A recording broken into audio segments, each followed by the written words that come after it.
toeran'ny safiritaka sy ny savorovoro ny vola be miparitaka tsy mieritreritra mihitsy ny zany le voaka malagasy zany ka ny zava-misy dia tsy mifidy any olona lampanarana fa za kosa milaza hoe rehefa vidiny nanaovana fianarana ny ajaina ary ny famakinana io ho an'ny rozena volavola sy nampandanana io atao lasitra fotsika hianorenantsika ny republika fa efatra dia tokony anajana io tokony hifanaraka dia mbola efa nataoko hoe iza moa Hery Rajaonarimampianina sy ny HVM tsy mapara sy mapara ihany satria ny aralany nanina le lamba malotony tsy ny raha tsy sasaina atao anatin'ny tokantrano fa hoentina hatrany anatin'ny androm-panjakana ka mahatonga ny malagasy ohatranay olom-pirenena tsotra hoe to ady sezy izy ity to resaka vola be izy ity to resaka voninahitra to resaka tombotsoa fa hitana tsy sesy lany tsisy farany androany zao tamin'ny volana febroary hafa ny majorité androany hafa ndray le majorité zany izy andray le majorité tsy mendrika an'izao ny vahoaka efa nijaly nandritry ny 5 taona tao anatin'izay krizy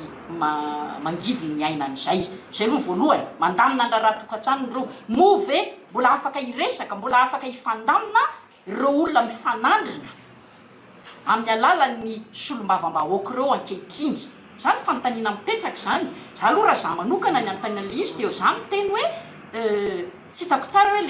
le mapara andeha hanohitra nefa nisy ihany nametraka le président de république eo sy nampandany azy ka mbola azo alamina ve io zay hoe torohevitra tsipika amin'ny mihitsy hoe alamino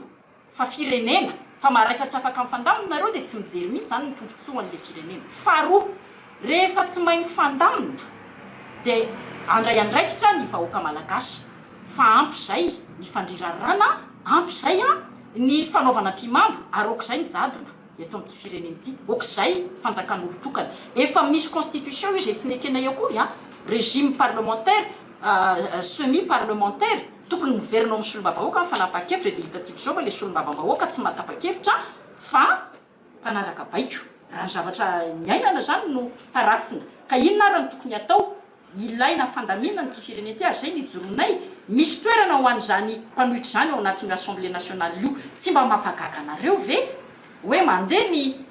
fifidianana ny règlement intérieur fitsipika anatiny mandeha ny fifidianana isasokajiny ao anatin'ilay dia tsy mandray anjara amin'izany le hoe mpanohitra sotrany hoe mandringa ihany ve zany raha ohatra hoe sy amin'ny lafiny lalam-panorenana fotsiny jereko tokony andray anjara amin'ny fiampiainany sy ny fiampiainany le androm-panjakana teo anteny meram-pirenena mihitsy ny mpanohitra tsy zany nefa misy fa mbola mandringa mandeha izy menakavy ary moa samy eo mifandramatra